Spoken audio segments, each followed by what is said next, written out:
Alors, bonjour mes élèves, aujourd'hui on va commencer une série de cours de forme de vidéo que je vais lancer dans ma page Facebook et aussi dans ma chaîne dont le nom est Take SVT. Alors, le cours d'aujourd'hui, c'est le cours concernant un chapitre parmi les chapitres de la génétique, de l'information génétique, c'est la génétique de la population. Alors, on va commencer par un petit plan. Alors, le plan de ce cours est intitulé premièrement, on va discuter un peu sur la notion, discuter la notion de la population et ses caractéristiques, puis calculer, on va essayer de calculer les fréquences phénotypiques, génotypiques et alléliques dans une population.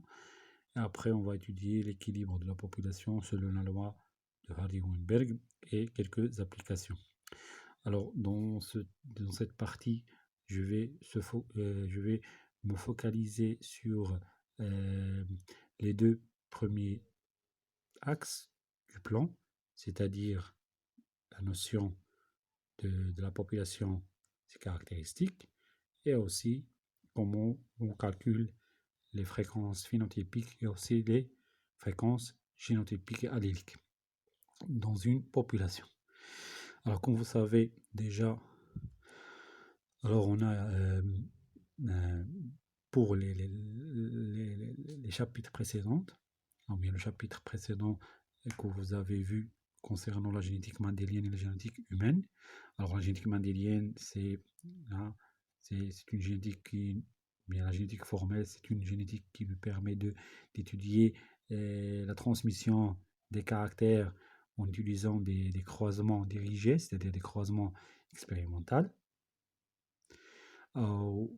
Pour la génétique humaine, alors on a dit que on ne peut pas appliquer, bien on ne peut pas transmettre, on ne peut pas projeter les lois mendéliennes sur l'homme.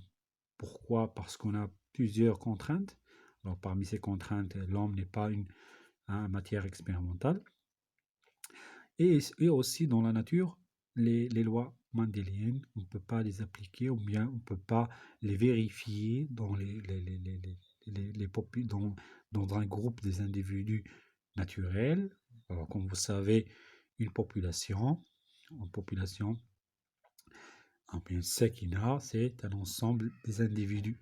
Alors, à l'ensemble des individus, alors dans la nature, les croisements se font d'une manière aléatoire. Alors, c'est cette caractéristique, c'est-à-dire les croisements aléatoires, il ne permet pas de vérifier est-ce que les lois mendéliennes sont vérifiées dans la nature ou non.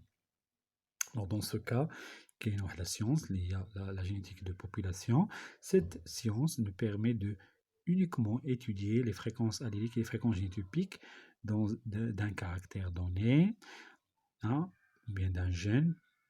Alors, ces calculs nous allons et ils nous permettent d'étudier comment se fait la propagation des caractères qui va تنتشر ديك الصفة في la population et ainsi avoir une idée comment se fait cette transmission de ce caractère.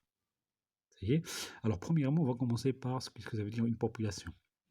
Alors, une population, c'est quoi? C'est un ensemble des individus. Alors, selon la définition ici, alors c'est un ensemble des individus qui appartiennent, j'ai souligné la même espèce, qui vivent, les individus vivant dans un même espace géographique déterminé et qui peuvent se croiser entre eux. C'est-à-dire, les croisements se font d'une manière aléatoire. C'est-à-dire, chaque individu a la possibilité de se croiser avec n'importe quel individu dans la population. Et je parle de ce qu'on appelle des croisements aléatoires. Alors, maintenant, on a un exemple, la population de Bugra, population de Bugra, population de Sousse, population marocaine. Alors, dit maintenant, zid l'adjectif, l'espace géographique. Alors, la population de Bugra, c'est un ensemble des individus de même espèce humaine qui vivent dans un territoire géographique déterminé. Ou les individus, alors on a des croisements. Alors chaque individu في بيوغرا عنده la possibilité de se croiser avec n'importe quel individu.